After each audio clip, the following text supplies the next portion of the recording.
Welcome to SST College of Arts and Commerce. This is SST Edupedia. I am Assistant Professor Prabhat Kumar Singh from BCBI Department.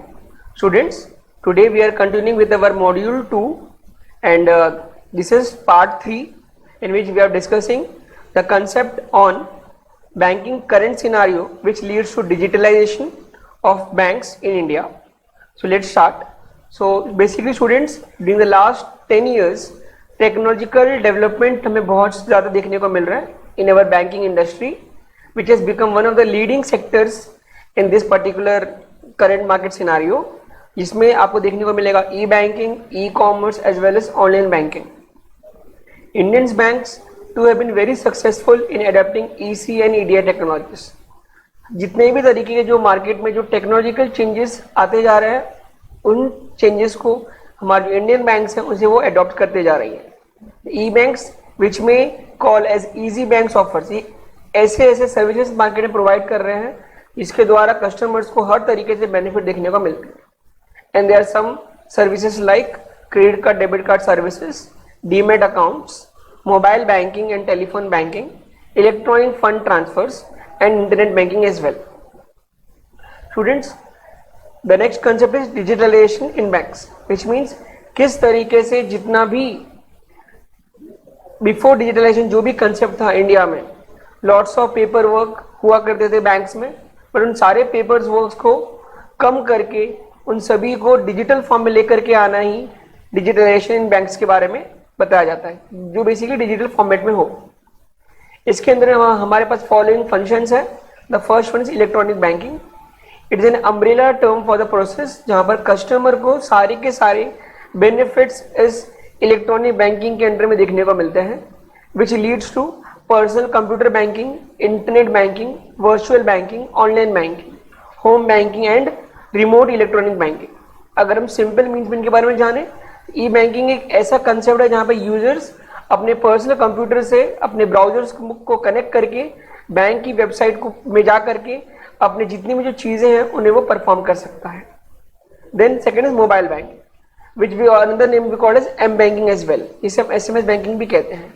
ये एक बहुत ही widely term use करने वाला concept है जहां पर हम अपने बैलेंस को चेक कर सकते हैं, अकाउंट ट्रांजेक्शन देख सकते हैं, पेमेंट कर सकते हैं विया मोबाइल डिवाइस, जिसे हम आज के समय में स्मार्टफोन के द्वारा यूज करते हैं.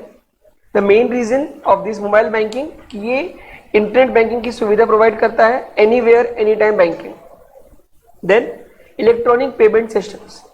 जिस तरीके से एडवांसमेंट ऑफ टेक्नोलॉजी देखने को मिली है इस 21st और 22nd सेंचुरी में, तो हमारा जो पेमेंट करने का जो जरिया है वो भी बहुत ज़्यादा चेंज हुआ है वर्ल्ड वाइड.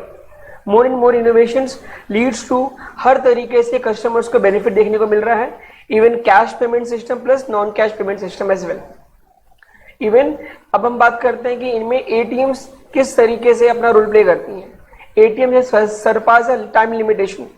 सबसे पहले उन्होंने टाइम लिमिटेशन को सरपास किया बिकॉज जब तक एटीएम नहीं थे तो ऐसे में बैंक्स के जो प्रॉपर वर्किंग आवर्स है उसके अकॉर्डिंग ही कस्टमर्स अपने बैंकिंग ट्रांजेक्शन कर सकता था. But after getting this ATM facilities अब ये जो टाइम लिमिट है वो सरपास हो चुकी है. ये 24/7 देखने को मिलता है हमारे अब सेंट्रल लोकेशन एरिया में, जहाँ पर हम इजीली एक्सेस इसको कर सकते हैं और साथ ही साथ ये इलेक्ट्रॉनिकली भी है क्योंकि हमें काफ़ी ज़्यादा बेनिफिट प्रोवाइड करती है. Then second is share payment network system. एक ऐसा सिस्टम है जहाँ पर एक यूनिवर्सल कार्ड नंबर कस्टमर को दिया जाता है, उसके अकॉर्डिंग ही कस्टमर्स अपने किसी भी डेबिट कार्ड से किसी भी एरिया में किसी भी बैंक के एटीएम से जा करके अपना कोई भी कैश ट्रांजेक्शन कर सकता है. तो एक स्पेशल बेनिफिट दी जाती है हर कस्टमर्स को कि वो किसी भी बैंक के एटीएम में जाकर के अपना जो बेसिक एसेंशियल जो कैश विड्रॉवल या कैश डिपॉजिट या फिर बैलेंस इंक्वायरी कर सकते हैं. Then electronic purse. ये एक ऐसा सिस्टम है स्टूडेंट्स जहां पर हम हमारे डेटा को स्टोर कर सकते हैं जिसमें डिफरेंट अकाउंट यूज किए जाते हैं. In addition there is space for user data such as उनके एड्रेस, उनके ब्रांच का डेटा, उनके यूजर्स के अकाउंट, जिसमें 30 to 50 के जो ट्रांजेक्शन होते हैं जो कि लास्ट में उन्होंने किए हैं और सब कुछ इस इलेक्ट्रॉनिक पर्स में शो किया जाता है. Then electronic cheque. ये एक स्मार्ट कार्ड है, ये इलेक्ट्रॉनिक चेक, जहां पर हम क्या करते हैं इलेक्ट्रॉनिक फंड ट्रांसफर के लिए इसका इस्तेमाल करते हैं.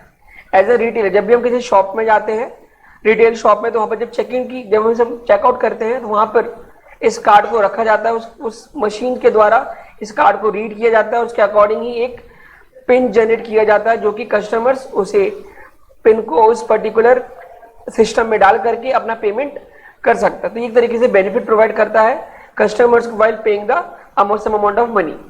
Then the next is EFT, which is electronic fund transfer, जिसमें MICR टेक्नोलॉजी का इस्तेमाल किया जाता है while processing of checks, जो कि एक फर्स्ट स्टेप है हमारे चेक को क्लियर करने का मैकेनिज्म, जिसके द्वारा जो EFT सिस्टम को इंट्रोड्यूस किया गया।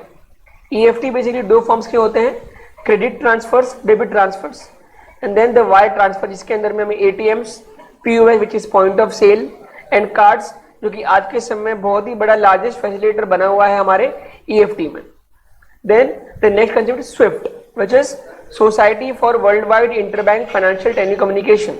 ये इसे फाउंड किया गया था 1973 में। इसका जो बेसिक ऑब्जेक्टिव है कि क्रिएट करना है ऐसा इंटरनेशनल ट्रांजेक्शन जो कि यूनिक हो अपने प्रोसेसिंग में और साथ ही साथ ट्रांसमिशन सिस्टम को भी बना करके रख सके, जिसके द्वारा जो टेलीकम्युनिकेशन है वो धीरे धीरे ग्रो कर सके बैंकिंग इंडस्ट्री का। और ये Holi own by the members bank Swift is basically a message transmission system. ये एक मैसेज ट्रांसमिशन करने का एक सिस्टम है जहां पर all the transactions are processed without the exchange of paper, बिना किसी पेपर के एक्सचेंज के, बिना बैंक नोट या चेक के, इसके अंदर में हमें प्रॉपर ट्रांजेक्शन देखने को मिलते हैं। The last concept is RTGS, which is real time gross settlement. एक ऐसा इलेक्ट्रॉनिक सिस्टम है जहां पर हम पेमेंट्स को कंटिन्यूस बेसिस पर करते रहते हैं, जिसमें gross as well as individual basis में हम इनके ट्रांजेक्शन को पेमेंट करते हैं, और इसका जो भी फाइनल जो सेटलमेंट होता है वो इरिवोकेबल होता है, विच मीन्स एक बार अगर हमने पेमेंट कर दी तो वो वापस इसको रिटर्न नहीं किया जा सकता है। And settlement is done in the books of central bank. Students, अभी हमने जो कंसेप्ट देखा जहां पर हमने बात की कि किस तरीके से बैंकिंग सिनारियो का जो कंसेप्ट है वो किस तरीके से इंडिया में है, अब हम बात करते हैं concept called financial inclusion. So the first topic is introduction to micro finance. As you heard about micro finance, micro finance means एक ऐसा कंसेप्ट जो कि इंडिया में काफी नया नहीं है, पुराना है, लेकिन इस पर्टिकुलर सेक्टर को डेवलप करने में अभी भी समय है, क्योंकि यहाँ पर इनकी जो प्रायोरिटी होती है वो स्मॉल वीकर सेक्शंस को होती है, उन सेक्टर्स को जो कि आज के समय में काफी ज्यादा डेवलप नहीं हो पाए, उनको डेवलप करने के लिए हम माइक्रो क्रेडिट का इस्तेमाल करते हैं। माइक्रो फाइनेंस प्रोवाइड करता है services to those particular institutions जो कि ऐसी कंपनियां या फिर ऐसे स्मॉल शॉपकीपर या बिजनेसमैन जो अपने बिजनेस को बढ़ाना चाहते हैं। These services include like saving, credit, insurance, leasing, money transfers and equity transactions as well, जो कि कस्टमर्स के नॉर्मल फाइनेंशियल नीड्स को पूरा करने में हेल्प करती है। Then we move towards our meaning of financial inclusion. So it means that individual and businesses have access to useful and affordable financial products and services.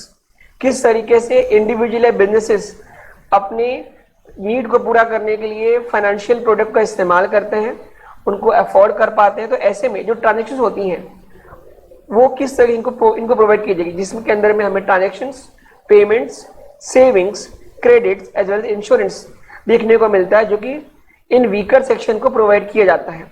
और ये भी देखा जाता है कि इनको जो भी डिलीवरी की जा रही है वो प्रॉपरली रिस्पॉन्सिबल और सस्टेनेबल वे में हो रहा है या फिर नहीं हो रहा है। Then we talk about the definition. The process of ensuring access to financial services and timely adequate credit where needs by vulnerable group. जैसे कि मैंने आपको बताया कि वो ग्रुप जो कि काफी ज्यादा वीकर है, ऐसे ग्रुप्स जो कि जिनका इनकम काफी ज्यादा लो है, इनको एक प्रॉपर तरीके से फाइनेंस प्रोवाइड करना जिसके अंदर में जो कॉस्ट हो वो उनके लिए अफोर्डेबल हो। जनरली वी कैन से जो इंटरेस्ट रेट्स हो वो कम हो, which is given by the Committee on Financial Inclusion, Chairman Dr. C. Rangarajan 2000. Then we talk about the scope of financial inclusion. It should include the access to financial products like bank account, immediate credit from bank, saving products provide करना, remittance provide करना and payment service as well, mortgage facility provide करना, financially advisory देना और साथ ही साथ entrepreneurship credit भी provide करना। तो इस तरीके से फाइनेंशियल इंक्लूजन हेल्प करती है उन वल्नरेबल ग्रुप्स को जिनको अपने कंपनी को, अपने लाइफ को आगे लेकर के जाना है। Even RBI has continue to lay stress on the need for financial inclusion. RBI भी यहाँ पर इंटरफेयर करती हैं और बताती है कि जितने भी अंडर प्रिविलेज्ड सेक्शंस हैं हमारे देश में, उन सारे सेक्शंस को धीरे धीरे बैंकिंग सिस्टम के द्वारा उनको इम्प्रूव किया जाए।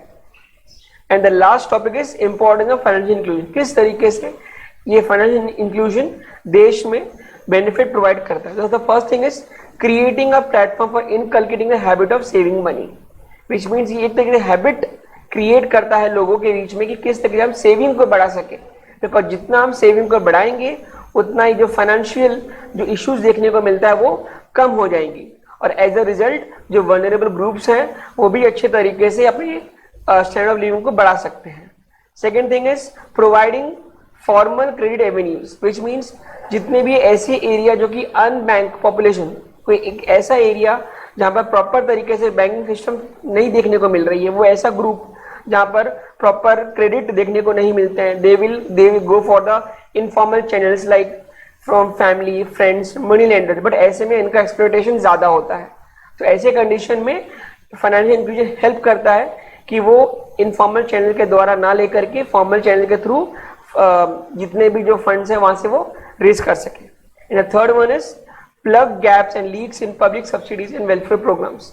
गवर्नमेंट हमेशा पुश करती है कि जिस किसी भी तरीके से जो भी वो स्कीम लेकर के आती है वो डायरेक्टली उनके बेनिफिशियरीज को मिले और वो डायरेक्टली उनके बैंक अकाउंट में ही ट्रांसफर हो, रेदर देन कि वो उनको सब्सिडाइज किया जाए। तो ऐसे में जब भी डायरेक्टली बेनिफिशियरीज के अकाउंट में अमाउंट ट्रांसफर होते हैं, so it will better give benefit to those particular vulnerable groups जिनको सब्सिडी प्रोवाइड कर रहे हैं। बिकॉज सब्सिडी प्रोवाइड करने में प्रॉब्लम ये हो सकता है कि कहीं ना कहीं ड्यू टू सम करप्शंस वो उन तक ना पहुंचे, बट अगर डायरेक्टली उनके बैंक अकाउंट में अगर ये सुविधा दी जाएगी तो उनके लिए काफी ज्यादा बेनिफिट देखने को मिलेगा। And this effort is expected to reduce government subsidy. और ये जो इंक्लूजन देखने को मिल रहा है, इससे हम क्या देखने को मिल रहे हैं कि गवर्नमेंट की जो सब्सिडी के जो बिल्स हैं वो धीरे धीरे रिड्यूस होते जा रहे हैं, बिकॉज यहाँ पर हम रियल बेनिफिशियरीज को बेनिफिट दे रहे हैं with the help of financial inclusion. तो स्टूडेंट्स, आज हमने दो इंपॉर्टेंट टॉपिक डिस्कस किए हैं मॉड्यूल 2 में, जिसके अंदर में हमने डिजिटलाइजेशन ऑफ बैंक्स कवर किया and the financial inclusion. In our next session we will start with our module 3. Thank you, students.